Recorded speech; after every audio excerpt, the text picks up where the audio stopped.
Quan arribo a un país nou, el primer que faig no és anar a veure els monuments. Prefereixo una cosa molt més simple, observar. Moltes vegades ni tan sols vaig al centre de la ciutat.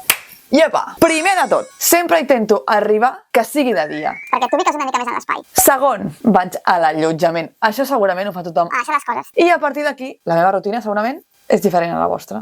Després d'anar a l'allotjament, no me'n vaig a visitar els llocs o els indrets més famosos que tothom té a la llista. No.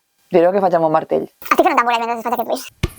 El que deia, res de llistes, sinó el que faig és sortir a veure l'ambient que hi ha pels voltants de l'allotjament. Familiaritzar-me amb l'entorn, veure la manera de fer que tenen els locals, veure quin tipus de comerç hi ha, veure els preus de les coses, observar molt millor la manera de fer que té la gent per intentar adaptar-me i no fer coses rares després. Veure com funciona tot una mica, no? No anar directament a pinyón a veure les coses a fer només la foto. Ja sabeu que estic bastant en contra d'anar a llocs només a fer fotos perquè vol dir que no estàs entenent res, sinó que estàs col·leccionant cromos.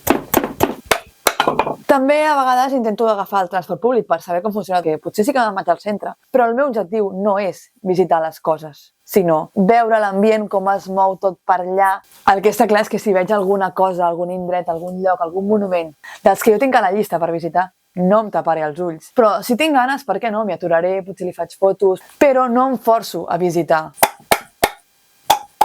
És un moment d'adaptació, d'anar amb calma. Això que era dintre o fora? I això també ho faig encara que no arribi de dia. Intento sortir a veure l'entorn d'on estic allotjada, saber com és l'indret on estàs quan marxa el sol. Sembla això bricomania, però jo estic fent un rit de viatges, val? Al final, el més important, el que vinc a explicar-vos, és un moment comodí, un moment de prova, un moment en què estic mirant de ser camaleònica. Per visitar el que vull visitar, ja sabent què em trobaré, com em puc moure millor, 1000 coses que, d'entrada, el primer dia potser veus una mica peix. Sé que hi ha gent que això ho trobarà perdre el temps. Si vosaltres sou com jo, o si no, deixeu-me els comentaris, dieu-me què feu vosaltres el primer dia, les primeres hores, quan arribeu a un lloc. Expliqueu-me quina és la vostra rutina. Si és la mateixa, feu like i compartiu. Deixeu-me comentaris si voleu veure com queda el tamboret un cop estigui muntat. Quin era l'A i quin era el B? Me cago en tot. Fins la propera!